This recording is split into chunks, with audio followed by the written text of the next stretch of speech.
Can I start? Or...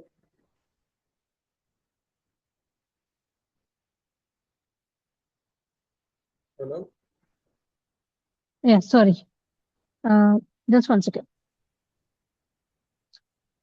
Good afternoon, everyone. On behalf of agricultureinformation.com, I'd like to invite the speaker, Mr. Anil Sasidharan, who will talk about organic certification. I now request the speaker to begin. Thank you. Welcome all.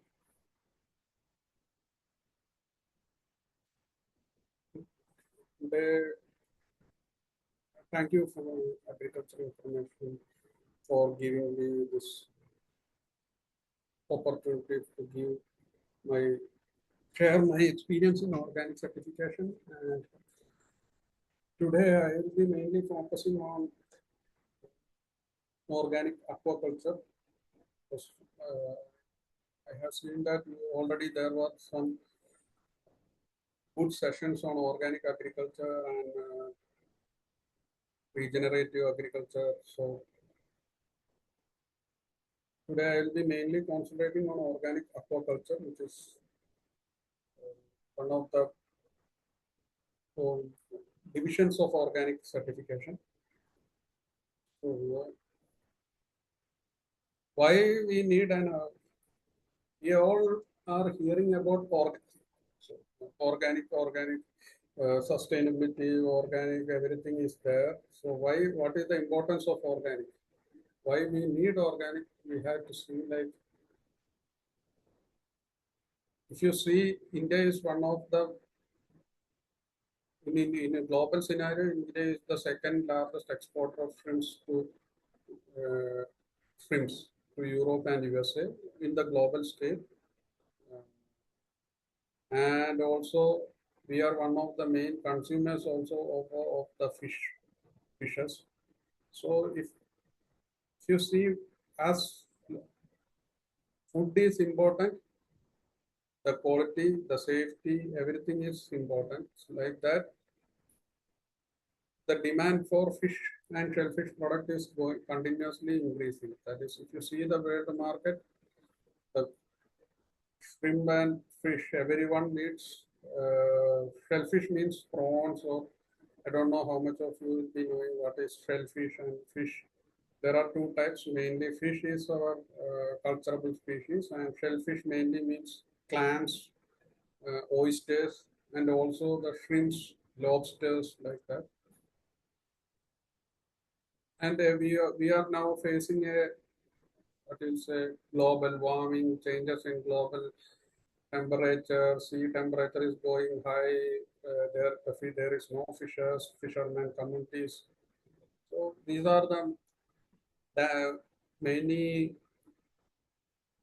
deep informations which we usually hear in the papers or the media. So we know that in the sea, overfishing is an issue, pollution is an issue.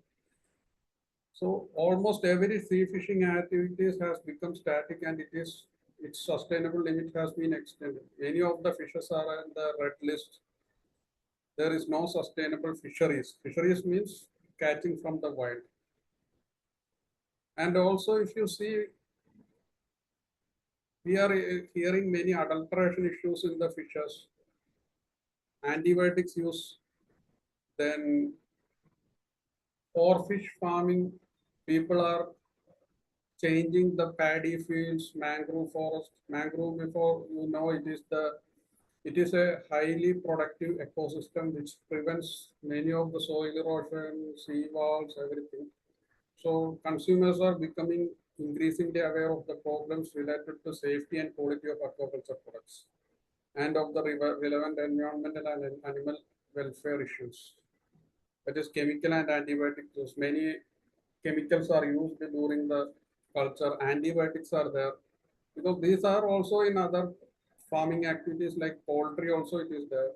Disease transfer. Now there are disease which is transferred from animal to humans, and then GMO species are used, like some of the species which are polyploidally or induced breeding is done, and also massive. These are the issues. So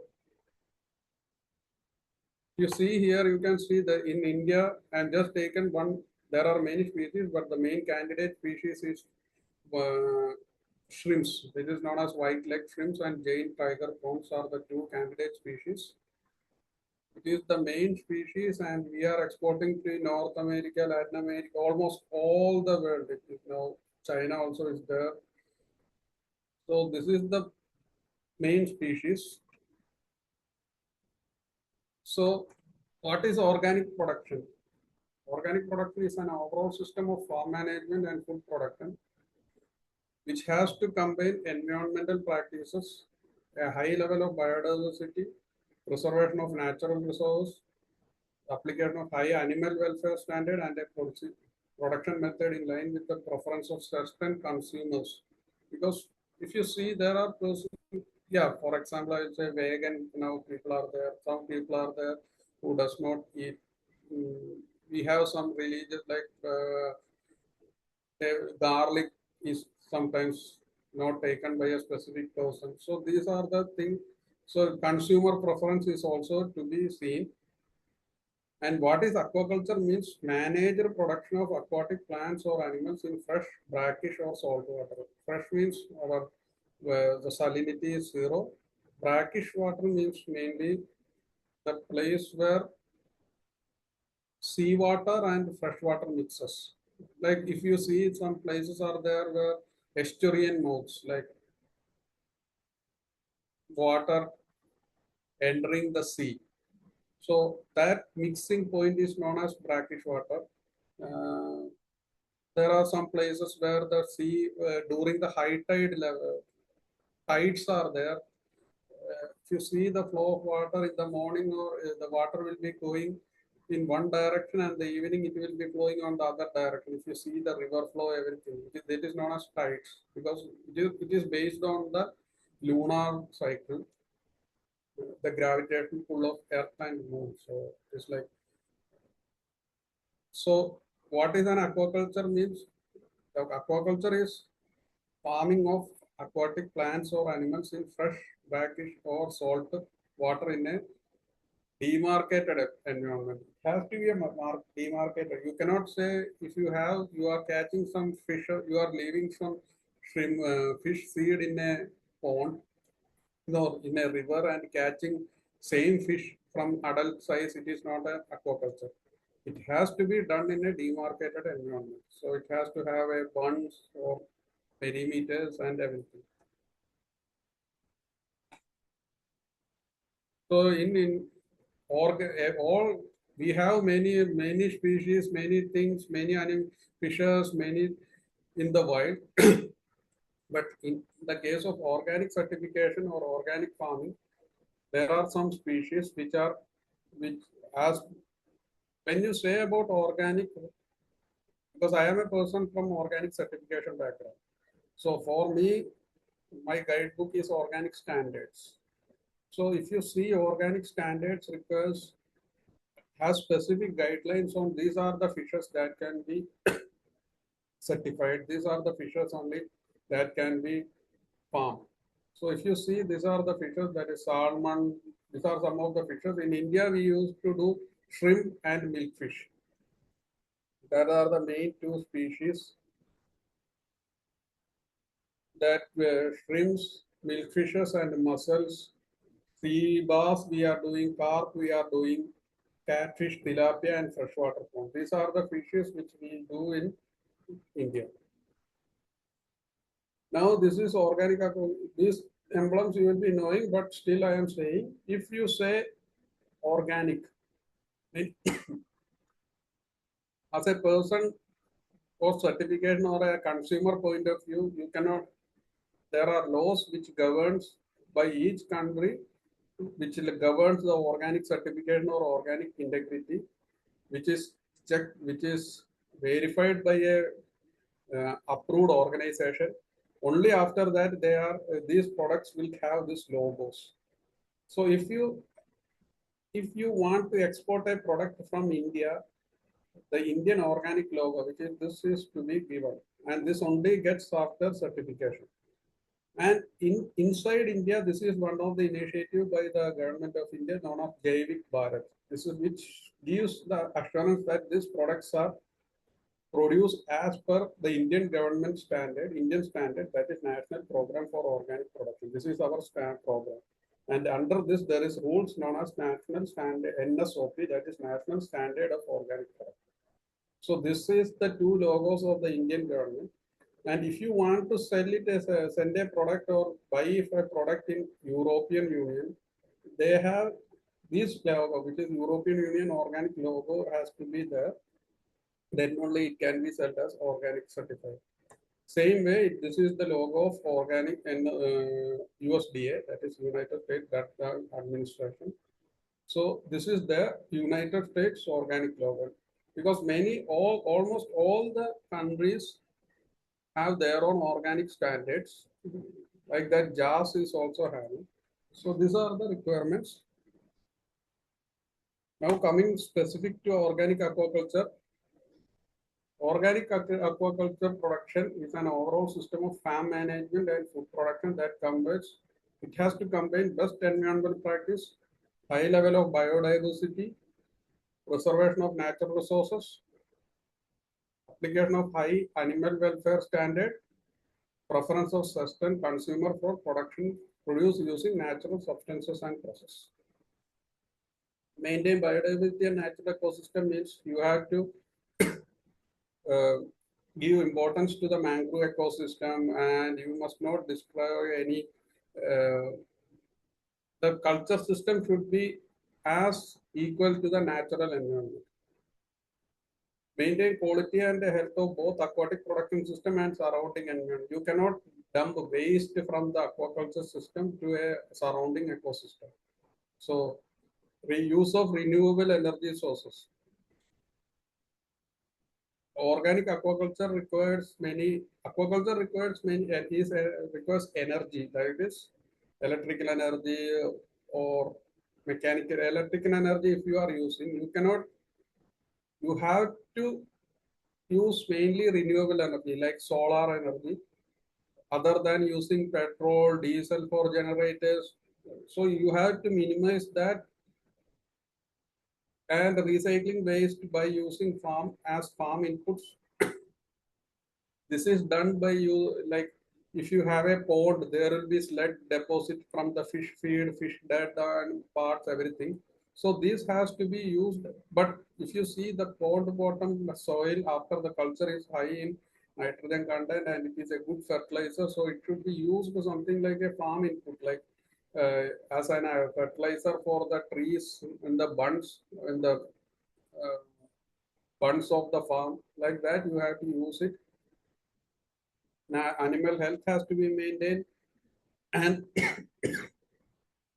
selection of aquaculture. You have to use only locally available breeds.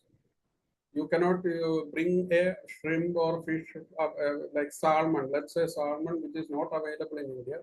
You cannot bring it here and culture it and say that it is organic certificate, because it is not a natural. It is a exotic species. So in organic aquaculture, if you want to do, it should be local breeds.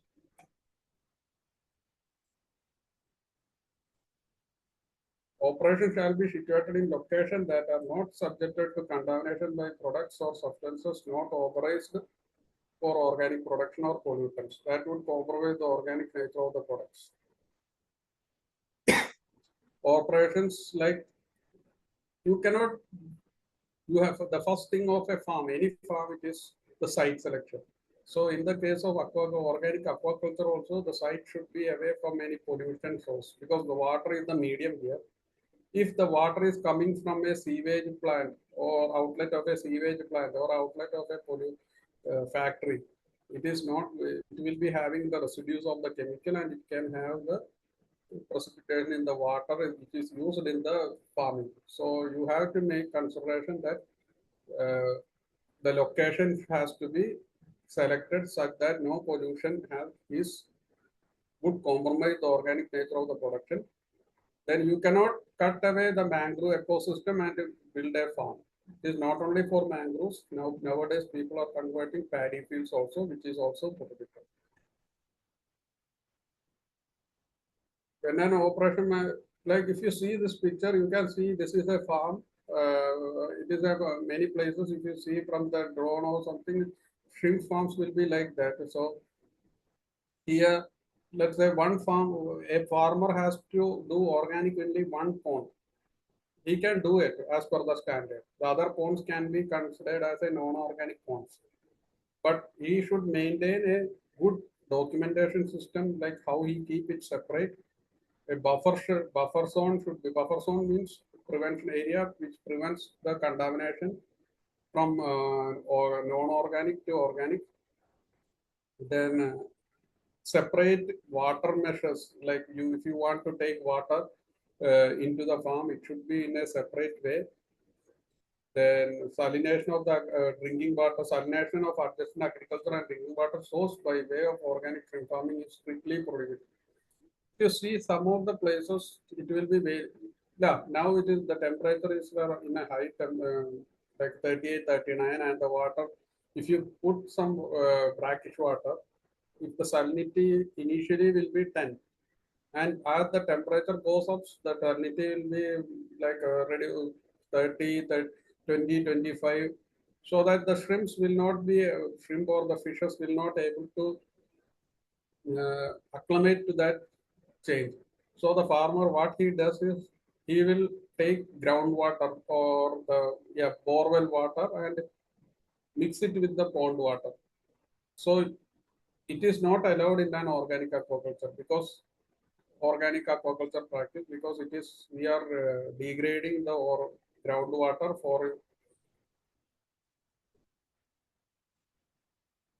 Then these are some of the practice. Effluent monitoring has to be carried out. Periodic monitoring of water quality parameters, dissolved oxygen, pH, salinity, temperature, ammonia oxide to be undertaken to maintain optimum water quality of pattern.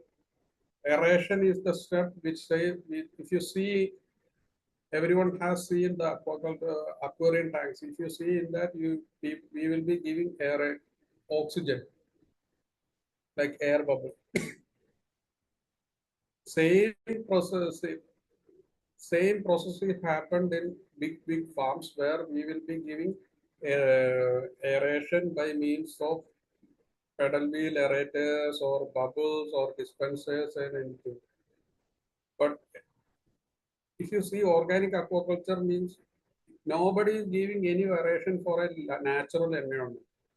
So when the population of the pond is increased, then like high stocking density, more stress environment, then only the oxygen will be reduced. So aeration is permitted only under existence of culture conditions to save the stock, because to be say that aeration is not permitted, but can be given only when, if you say that there's like any drastic change in the climate or any drastic change in the water quality parameters, so that if the whole stock is going to be mortality is going to be high, then you can go for a ration as a preventive measure. And this is already so the energy requirement for pumping may be meet from renewable sources like wind, solar power, etc. So as I said, locally grown species shall be used, and the small fish, whatever organic aquaculture animals which is bought by the small fishes or PLs, post larvae, which are booked, should be from organic stock. And let's say if you are not getting enough quantity of the organic stock, collection of natural brood stock of tiger shrimp. Brood stock means the mother and father of big ones of the tiger shrimp is permitted until domesticated brood stock is commercially available. Species should be selected without causing significant damage to the wild. You cannot take there are something known as people will be going into the rivers and collecting small fishes, and they will be bringing into the ponds, mainly in the case of crabs. The crab, if you see, there will be small soft shell crabs which will be brought into the grown out phase. They will be stored there and made into hard shell crabs. So this has to be done without, like, should not be done by plundering the natural environment. In traditional farming systems, there is a system known as traditional farming where water is allowed to let into the farm, and it is let out freely. So in that, whatever comes into the pond is trapped using a net and allowed to grow inside the pond. This is allowed. And genetic engineering is prohibited in organic aquaculture. The use of hormones and hormone derivatives is prohibited. You Because if you see, there is everyone should have heard about a fish known as tilapia, which is one of the main candidate species in the world. You see, there is some hormones, like when the egg hatches and in a specific lifestyle before maturity, what they will do, the farmer, the hatchery, or the persons will be feeding the fish with a feed which is mixed with some sex reversal hormones. So what happens if you, after taking this feed, all the female tilapia will be converted to male tilapia. That is, the female part will be suppressed. So it will be grown equally. It will be no food will be going, or whatever feed is given, it will be used for the production of meat. It will not go for the development of reproductive organs. So every fish will be male, and of that, the sex reversed fishes will be females with the male structure. So that is known as sex reversal hormones. Isotabulation is that in the case of shrimps, that is prawns, what we'll say. The mother and mother prawns, what they will do, they will cut the eyes of the prawn or pinch the eyes of the living prawn and let them in the water. So that when they cut, cut and take away one eyes of the shrimp, there is some hormone inhibitors inside the brain, which is like, which will not activate, and they will start to reproduce in any water. So this is not, it is like piercing an iron rod into the eyes of the shrimps. So these types of activities are not allowed in aquaculture, organic aquaculture.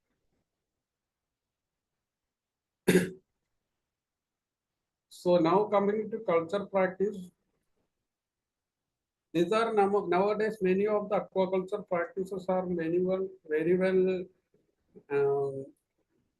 suitable. Other than this seed production, many activities are very well equal to which are practiced in non-organic also. Like culture practice, elimination of unwanted fishes, sun drying is the first. The pond is sun dried. Then after that, the water is filled. Then some of the natural available plant derivatives like tea seed cake, mahua oil cake, and nirvalam are used to remove the unwanted fish. Like they are grinded and fermented and applied in the water, so that these things will, if there is some fishes, small fish seeds or small, it will reduce the capacity to, they will react with the gills of the fish, and fish cannot take the oxygen, weed fish, and this can be removed. After some time, these plant-based derivatives are good fertilizer for the pond water also. So it is a two-way thing. Then after that, the next step is water culture, which is the pH of the water should be 7. So many of the pH and also hardness, magnesium, salt. So the calcium, magnesium content, all this has to be checked. And for acid correction, use of agriculture lime, dolomite, or quicklime, which are mainly used, is permitted. Fertilization with the locally produced manures, as you said, fertilization can be done with the farmyard manure or vermicompost for maintaining good phyto and zooplankton. Because if you see, fish feed firstly on zooplankton or phytoplankton. Phytoplankton means the algae and algae, then small micro microalgae and macroalgae. All these are the phytoplankton, and diatoms and like so that is known as zooplankton. So these are the initial feed for the small shrimps, for small fishes, and so this has to, if in a pond, is, as we said, demarcated pond, we are filling the water. Then we are killing the unwanted fishes. Then we are using dolomite and chemical to prevent acid correction. Then we are fertilizing and giving a good feed for the fishes. Like organic farming, agriculture, so organic agriculture, here also conversion periods are there. Here, for example, facilities that cannot be drained and cleaned and disinfected. Like you see, this is the cage culture, the first one. It is like a cages which are put into natural environment, and the fish will be left inside, so it will not go anywhere. It will be having all sides good fixed with the nets and everything. So the fish will be growing inside that. So this needs a 6 months conversion period. The facilities that had been drained and followed. That is like you see here, it is like drained and everything is done. There is only one channel. So this is dried. This is liquid 12 months and traditional system. Some areas are there which is below sea water, below sea level, large holding, that is rice plants. So that is known as they need also 6 months of conversion period. So here you can see one of the farms. This is the aeration which we are saying. This is a scientific farm. This is non-organic farm, because this much of aerators are not allowed in the organic farm. But if here you can see, they have given a proper farm sanitation, like nettings are given to prevent birds, nettings are prevent to crabs. If you see, crabs are coming into the farm to disease, so this is given to prevent the crabs. This is the pond preparation pictures. Like if you see, this is first the sludge from the previous culture is removed. Then it is plowed using. Then they are using dolomite and lime. Uh, and natural weed control is used. Uh, no use of chemicals, chemical fertilizer, because many people produce what is known as urea. That is not allowed. After that, the water is taken in through a filter pump. You can see the nets. Water is pumped in through big pipes, and it will be going in through this pumps, filter nets to the pond. This is another method of getting good plant and growth.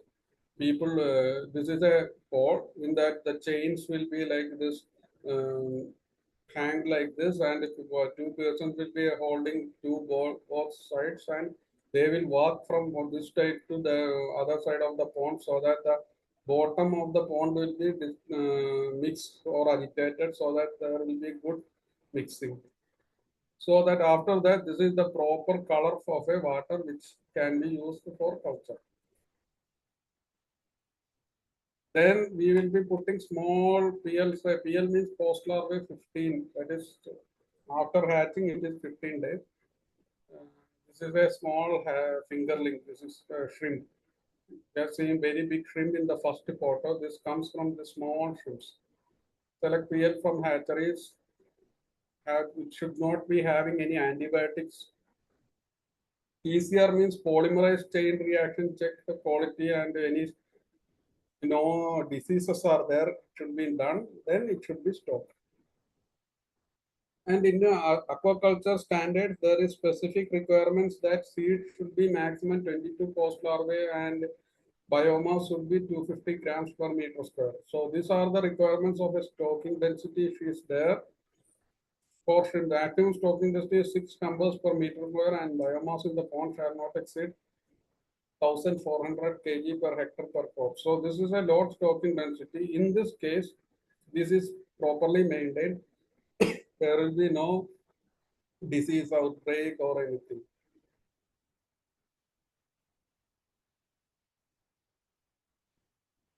Only as I mentioned earlier, only permitted for linked to animal health requirement because when you are giving oxygen, the process of giving oxygen is known as aeration. So it is only permitted if there is a critical period of production. So as I said, in case of temperature rise or drop in atmosphere or accidental pollution, then any sampling is done, survival of the fish stock. So only then only you can give oxygen as a supplement. Otherwise, it has to be sustained with the natural environment or natural oxygen which is available. Water quality has to be checked, like pH has to be done, acidity or alkalinity of the water, which is known as pH, is done in morning and evening. Daily, it has to be checked using these are two methods. One is pen and indicator. If you see here, this is an indicator solution. Water is taken into a test tube. 2 or 3 drops of indicator is added. As per the color change, you can say that which is the pH.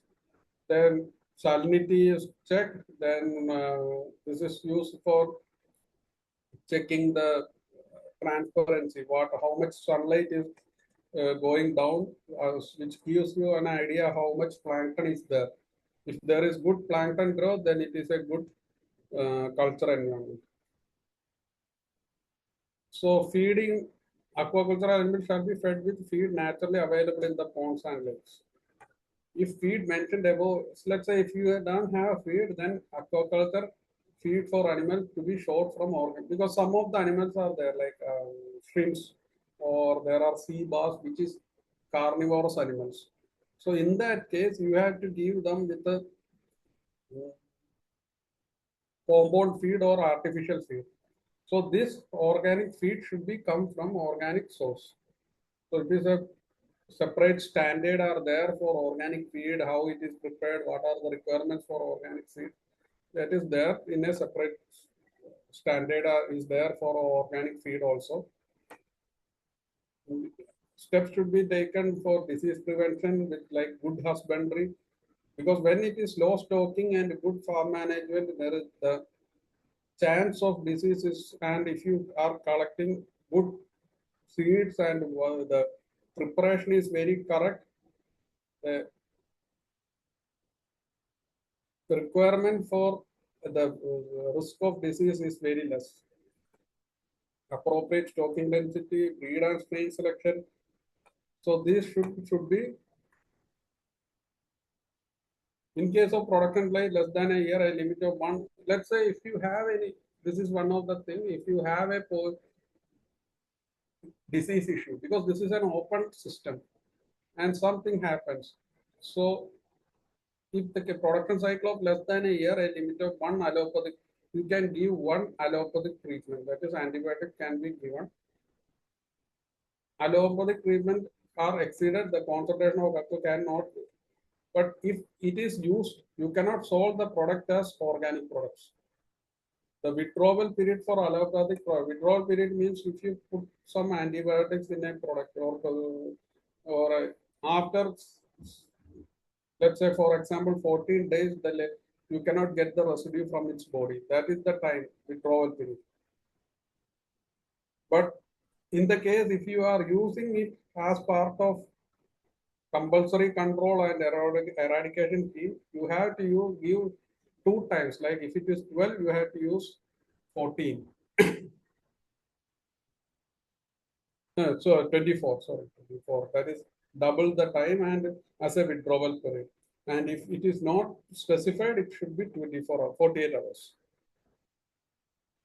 Then collection, packaging, transport measures take.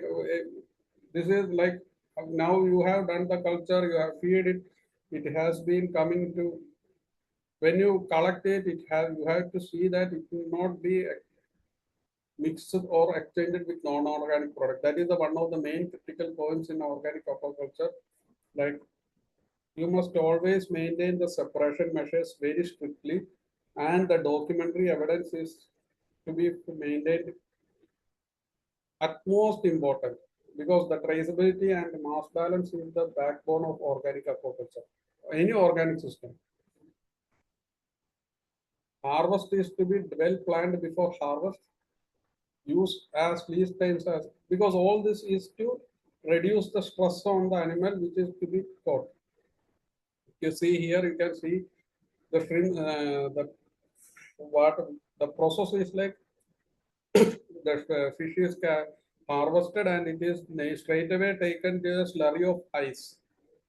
So if you see here, this is a drum with ice and water and salt, which is equal proportion. And what they will do, they will put it like small nets, like net bags like this, and they will give you a tip, so that without any more stress, the shrimp and fish will be is death.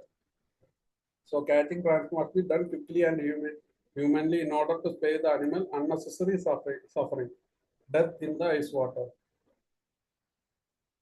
This is a traditional shrimp culture. If these are seen in West Bengal, you have heard about the Sundarban areas. There are some areas where during high tide the water will be that area will be flooded with water, and during low tide the water, if you see here, now there is no water. Then this same place during high tide time you can see it is full of water. So during during rainy season the water will be fresh water, so the people will be doing paddy cultivation, and in the summer season they will be having this salt water from the sea into this system. They will be having some sluice gates to prevent the water flow, like okay, so this is the sluice gates. They will be controlling the flow of water. They will be keeping the water trapped inside, and they will be putting the seeds inside this. This is big. Actually, this is big farms, natural areas, traditional shrimp farm areas. One is you can see this in Orissa. It is there. In Kerala, it is known as Pokali farms. In Sundarban areas of West Bengal, it is there where natural influx of fishes are done. The one of the other point of when you go for organic certification in mainly to aquaculture is you have to see this social responsibility are maintained. But this I am not going. But this is one of the coming up. Whenever you say about organic aquaculture or organic farming, this social responsibility is one of the main points which is coming now. All standards are implementing.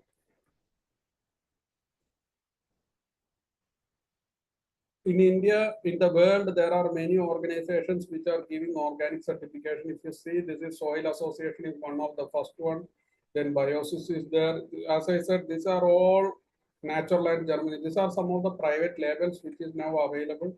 Other than the each specific country. Initially, we saw that India has NPOP, EU has a regulation. USDA law is standard is there. I mean, other than that, there are some private standards also like Demeter Germany, then Naturland Germany, Sweden, car KRAV Sweden. These are some of the private standards which are also having organic certification. And if you go into the markets other than the natural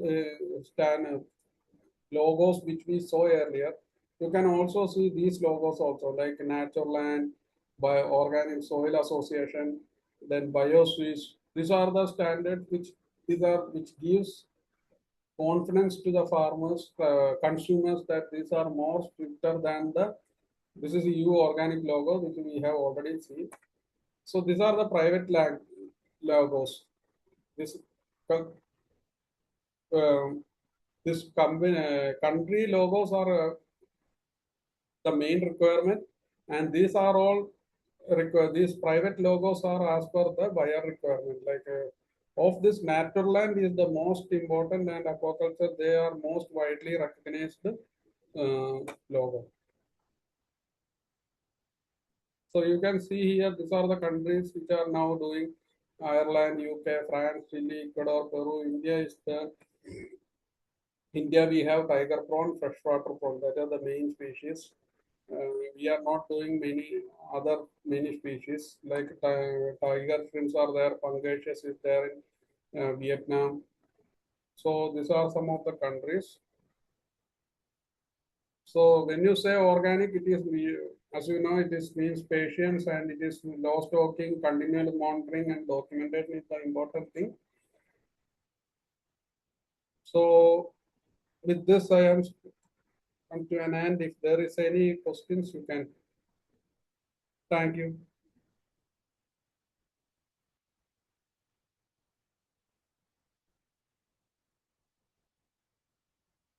Excuse me.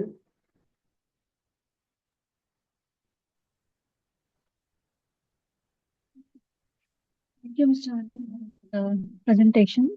Now I will quickly take up some questions. Okay. So the first question is,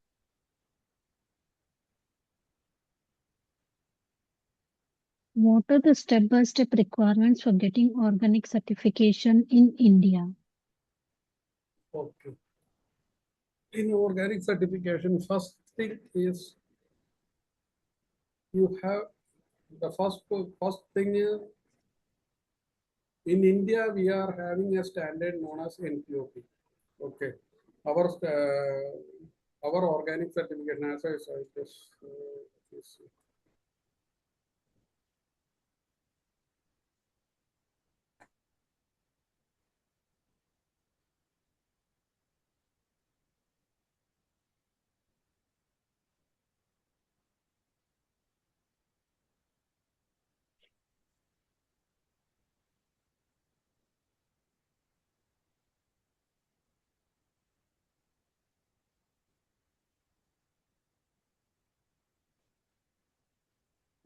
This is the logo which is National Program for Organic. It is done by APADA, Agriculture Products Export Development Authority. So they have accredited or they have approved around 42 certification bodies in all over India who can give the certification. So first thing is that it is easily available in their website. The first thing you have to do is you have to approach any of them, and there you have to give a application to them. They all are there in the everyone is very much transparent as per the APADA's rule. There's the scale of fees is there. So there are private certification bodies also like Control Union, SGS, Indocert, um, EcoCerts are there. So you have to see that you have to give the application to them. Then the next step will be the application will be reviewed by the identified CB, anyone which they will give you an offer which says that this much price is there, this is the requirement, these are the. So when you came like, okay, this budget is okay for me, this price is okay for me, then you have to have they will be sending you a document known as OSP, that is known as Organic System Plan. This Organic System Plan is a document which has to be filled by the client. That document says that these are the things, what the process or the steps you do in the farm. Let's say you are doing a farming. So how you do, where you get the seed, which seeds you are doing, how much land you have, what are the farmer inputs you are using, when you start, history of the farm. All this has to be included in the, it is a single document in the organic system plan, and it has to be submitted to the certification body, CB. Then the CB will conduct a online, will send his representative, the inspector, to inspect your farm. After that, after he will be having some, if he finds some issues like this cannot be used, the buffer zones are not proper, then he will give you a non-conformity report and you have to take the corrective action. Or after that steps, the certification review will be done and the CB will be providing you with the certificate. So this is the general system for organic certificate.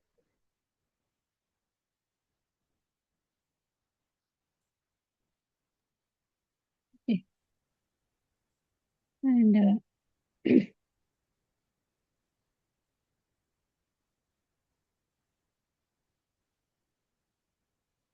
just 1 second. Yeah. How long is the conversion period from converting conventional to organic farming? And that's depend on the land usage. Let's say if you have a farm which was not, it was barren land, like you have not done any farming. It was like a farming, you got the land and it was kept for this way, kept as such for 3 years, no use. No use, not no use, no activities, no farming, no external inputs is used. Such case of farms, you can, if you have, yeah, such farms can straight away go to organic status, provided that you must have data or details to substantiate that this land was barren. Okay, like letter from the agriculture officer that saying that this land has not done any agriculture for last 3 years, last 3 5 years, or there was no input use, this was barren land, like that.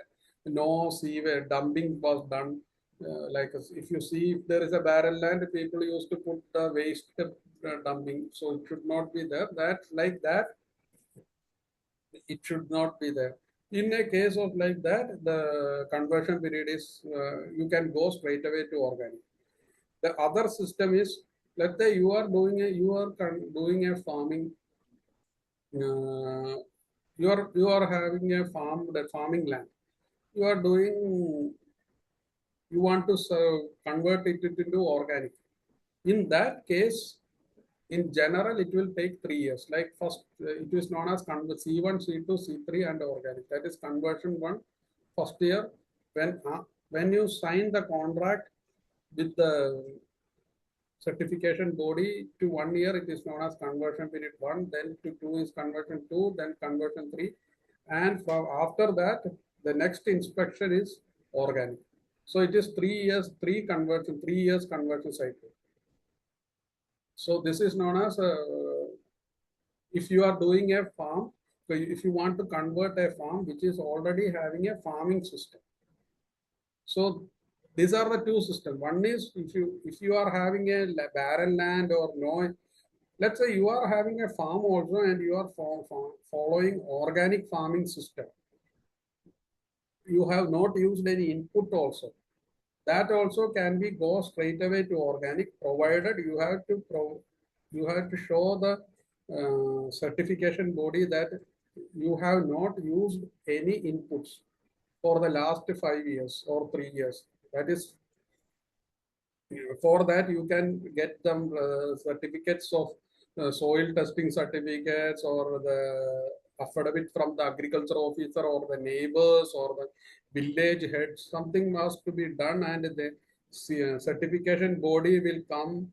They will do the inspection, and after seeing everything, they will grant you, say, okay, you can, they can reduce the conversion period, which is known as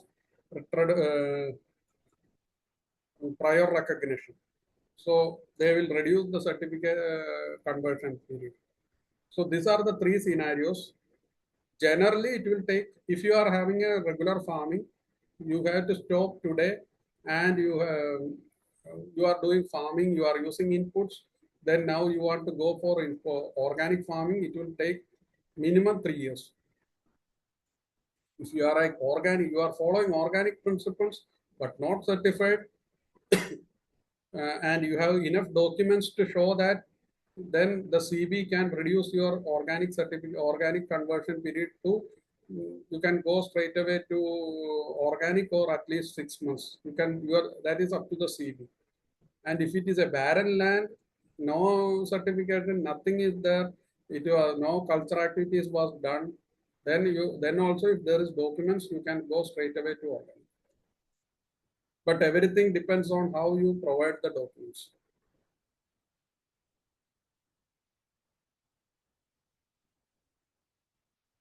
Okay. Right. Okay. The next question is, what are the costs involved in obtaining and maintaining certification?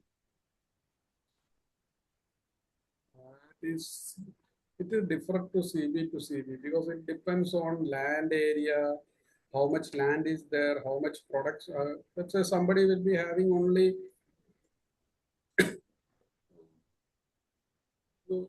one farm, let's say a coconut farm of 5 hectares will be there. Same way, a person will be having 5 hectares of vegetable lands, vegetable cultivation with the different types of vegetables.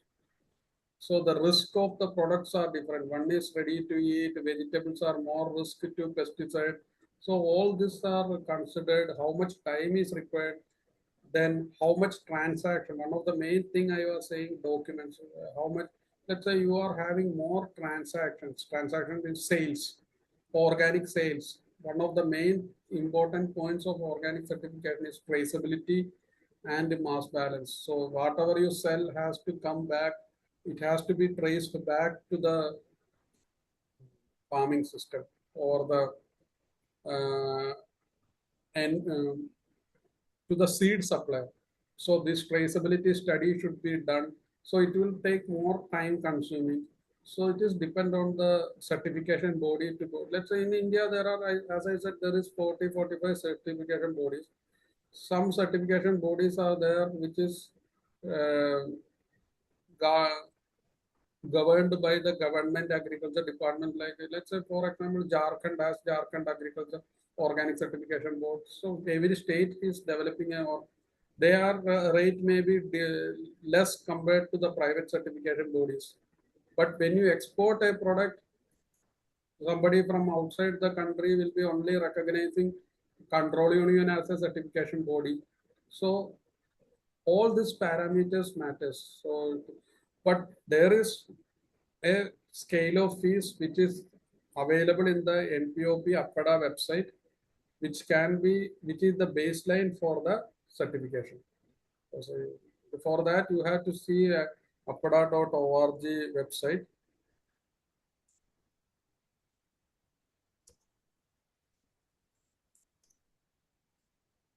Okay. And what records and documentation must farmers maintain regularly?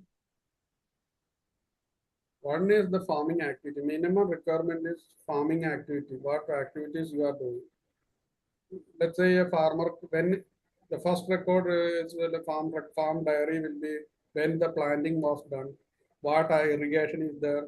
Let's say somebody will be putting some farmyard manure.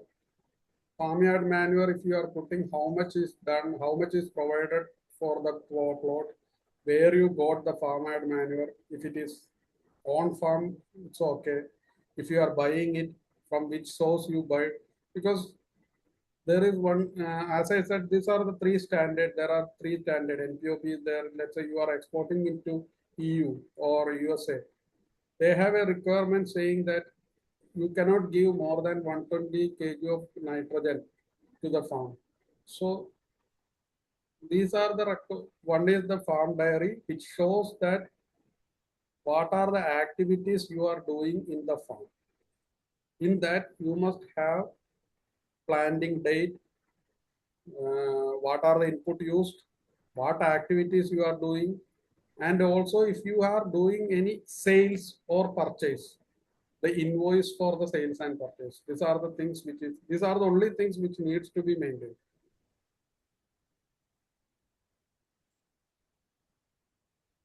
Okay. And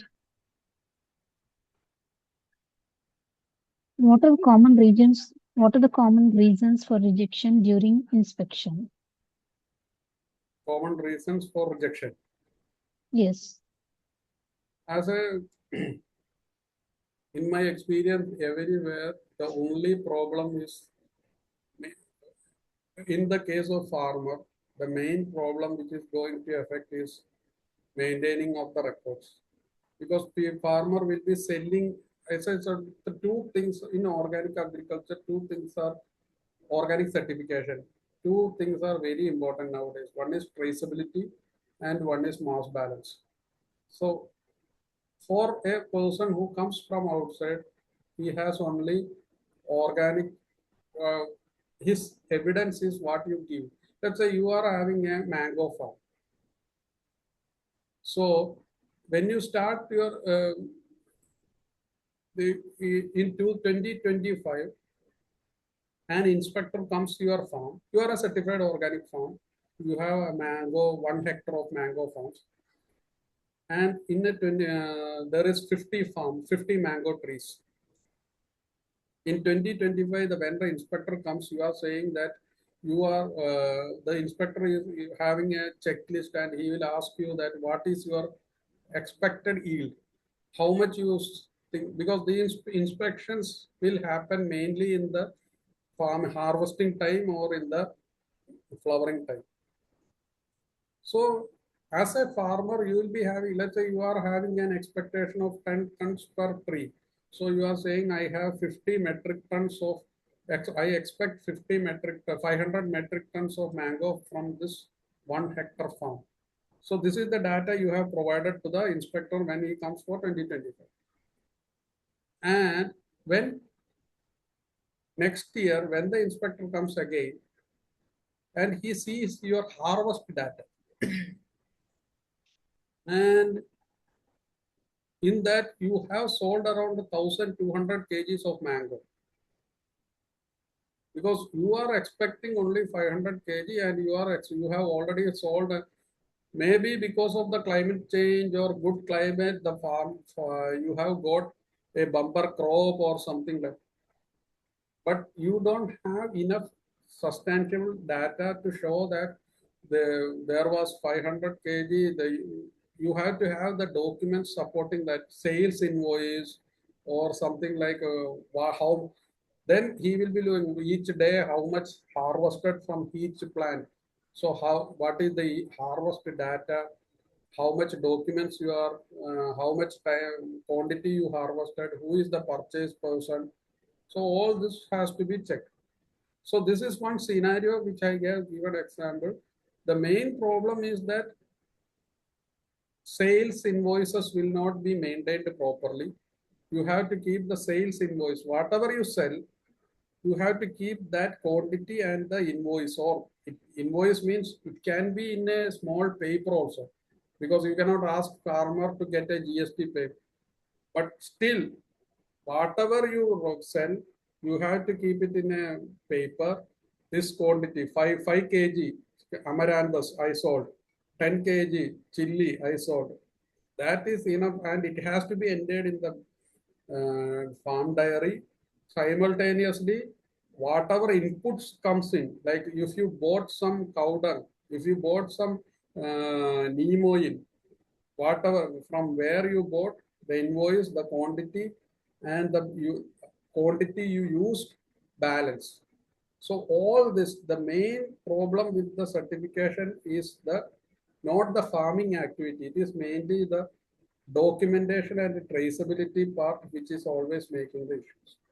But it will one time or two time the farmer will be, it is only for one time or two because he has to acclimate to that system. But it is the main issue, not the farming, because farming is, many people are nowadays very good in organic farming, but the main issue is with the documents, traceability and mass balance.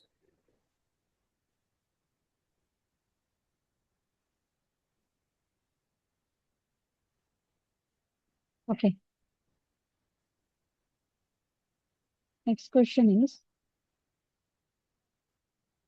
how can small farmers or groups opt for group certification? For farmer, hello, 1 minute, I'll just repeat. yeah, How can small farmers or groups opt for group certification? okay. Because group certification is something a different topic, which is like, I don't know this much time it is, because it is like,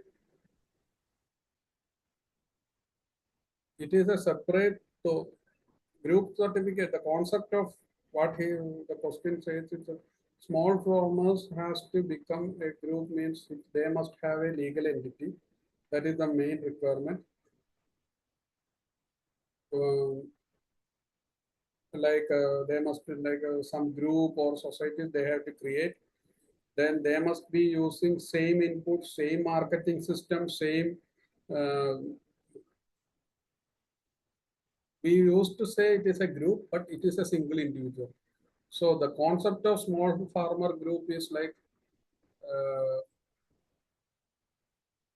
let's say one individual farmer having 10 hectare of farm, individual cost is 1 lakh rupees certification. I am just giving a broad number. 1 hectare you are giving 1 lakh means here 10 1 hectare, so 10 hectare farms, 10 small farmers combinedly gives that money, so that it is separated, so that certification cost is reduced. Then the documentation and everything there, let's say one inspector, the inspection body has to come and do the inspection. Here the system, the group itself looks after the inspection is done by the group. You have a farmer group of 100 persons. The group inside itself, they will inspect the 100 farmers and say that we all are following the organic farming system, organic standards. The job of the certification bodies, that is which is coming from external, they will be only looking around 10 or 12 farms. So it is group is like a cost reduction system for the small farmers. At the same time, it gives them more responsibility, that if something happens to one farm, let's say one farmer is having pesticide residue issue, means it will affect the whole production load. So that is a group farming system, because it is a separate topic which is like a vast, like how the group, what are the group, what is a group system, it is a separate topic. But group system is there are specific requirements. These are, any group should have an internal inspector, a group should have a internal auditor, ICS manager. These groups are known as internal control system, ICS. So this is a system, but it can be done. It is a small system. Because within 1 or 2 words, if I can to explain, it will be like nothing to say. Right. Okay. And what inputs are allowed and restricted under organic standards? If you see the NPOP requirement, let me see if I have the.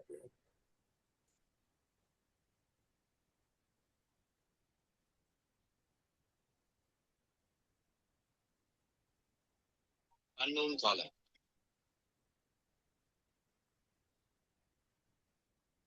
Yes.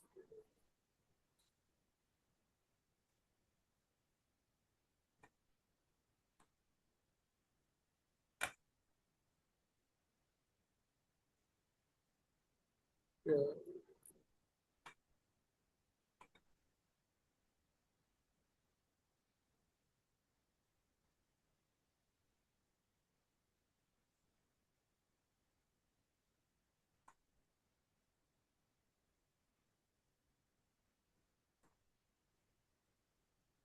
Yeah, this is, can you see the window? This is our national program for organic products. This is a standard. Okay. Hello? Yes, I can hear you. You can see the Yes, I screen can hear you. window. This is, Yes, yes, yes, I can yeah, see. this is the standard. And it is there in organic.appada.gov. It is freely available for all. And if you see, this gives the what are the requirements, what is our organic standards. So that in that, you see there is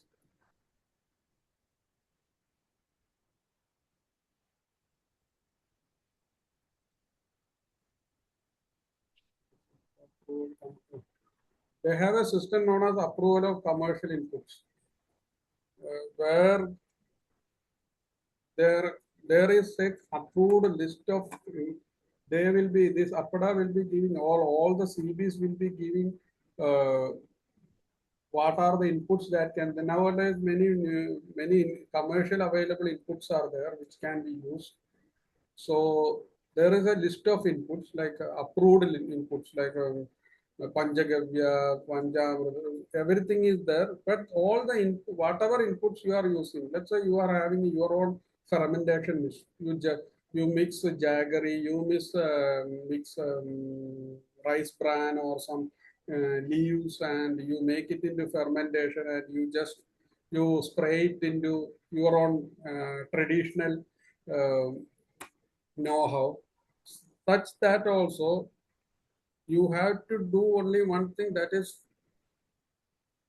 it has to be informed to the certification body, and they will give you an approval. They will evaluate your input. They will look into the input manufacturing process, and they will give you an approval. They have a list of many products are input approval lists are there. If you see in MPOP is having uh, like copper what is that? Bordeaux mixture you can use for specific products. I'm just checking the list of inputs. I'll just see it is there or not.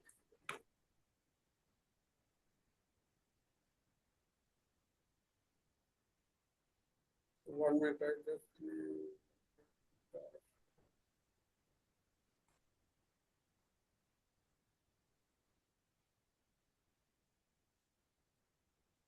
This was what I was saying about previous certification of grower groups. This is a fifth chapter, which is a huge one.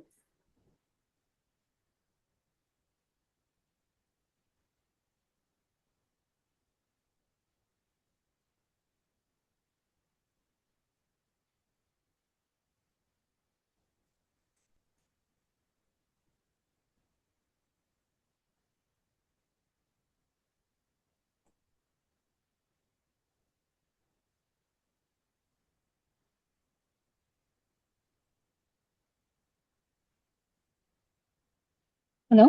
Yeah, I'm here. I'm just coming. Okay.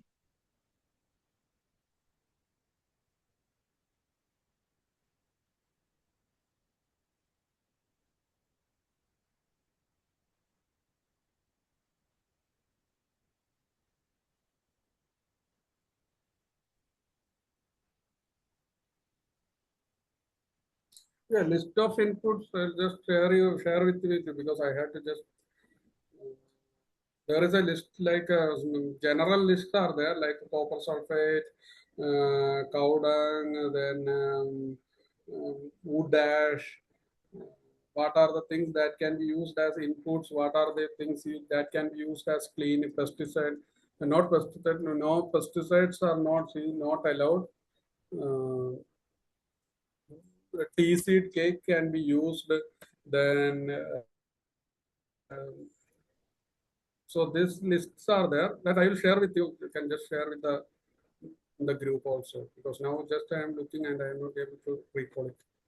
But the one thing is that if you have a product which has to be used, you have to first get the approval from the certification body that I am using. If you remember, initially I was saying about a document known as Organic System Plan, OSP. In that, you have to give the details of what are the inputs you are using. So, through which it is the Bible of the what will so organic certification.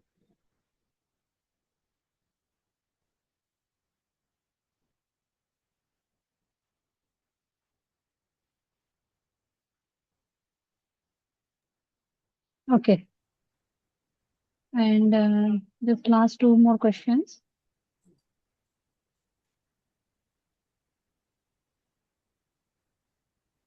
How does certification help in getting better market price and export opportunities? If You could listen to the question. yeah, I got it. Yeah. You want me to? Around yeah, Okay. because organic market is increasing day by day, and it is like a 7.5, I think 7.5 CGR or something like that. It has increased a lot, and there are some. Let's say there is a show known as BioFact, BIOFSUH. Every year it is happening in India and in all around the world. In that, many huge companies all around the world are coming and participating and providing inspection, providing B2B market. And now the problem is that genuine organic products are not available. Like the required quantity, required quality products are not available. There are many issues in the organic market, whatever it may be, like many problems are having. And there is like organic in as the person previous question was there on group certification. There is like now the market is from the farmer. Organic can be sustained only when the market happens from the farmer. If the trader comes in, now in India, the system is like that. Whatever organic certification is there, it is done by a trader, and it is the money is going into the trader or the third side middleman. But there are organizations like BioFac, then yeah, one of the this is Javik Bharat. There is a web portal in that. If you go through that, you can see all organic suppliers in India. And many people does not know organic. If you see many previously there was no organic products in any of the supermarkets. Now everywhere there is a organic buyers are there, organic peoples are there, and in the export market there is around 40 to 60 percentage premium for the organic products. So market is there, potential is there, and the market organic market is also growing up. The only issue is that or to find out the right organic buyer also is the opportunities are there, like BioFac, one of the exhibition which is coming up in India, in New Delhi or Bangalore. Right? This time the venue is in Bangalore, I think. BioFac is there, which is having which is having exhibitions in or exclusive organic exhibitions in Germany, US, Korea, USA, no, sorry, Dubai, and now from long back it is in India. So these are some of there are many opportunities in organic market, but as you know, a processor always look for quantity. And whoever it is, if you have right quantity, if you have that's the where small farmer groups picture comes out. If small farmers can make into a group and they can source the product, they can make it into there are huge, the potential is very high, very huge, and it is very vast. And India is one of the main exporters of organic products.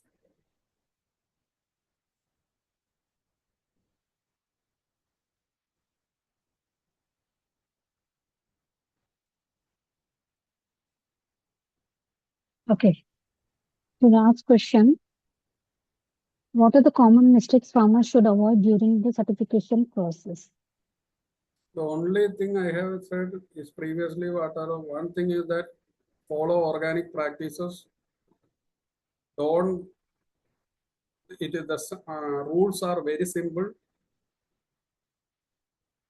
It is readily available in all the languages. You can, if you find out a CB, a certification body, they will give you in your own language what are the things to be followed. And only thing, keep the records, whatever small activity you do in your farm. You do it, you keep it in a record or write somewhere in a notebook also. Today I went to farm, slashing done. Today I went and plucked some mangoes. How much if you don't have weighing bag, let 20 mangoes I plucked. Or I sold 5 kgs of this thing to the local market. This is the rate, this is the price. So whatever is there, keep the records properly, and once in a while you go through the standard requirements, NPOP requirement, which is you ask your CB to give it in your local language. They will be very happy to do that because it is a requirement. It is very simple. One time, I think if you sit half an hour and read it, it will give you an idea. And just follow. Record keeping is the best main point. That's all. Thank you.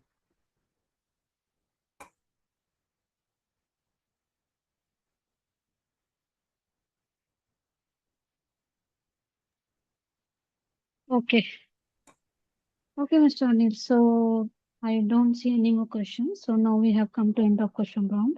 On behalf of agricultureinformation.com, we'd like to thank you for the presentation and answering all the questions in depth. So we'll be ending this meeting now. Thank you. Thank you.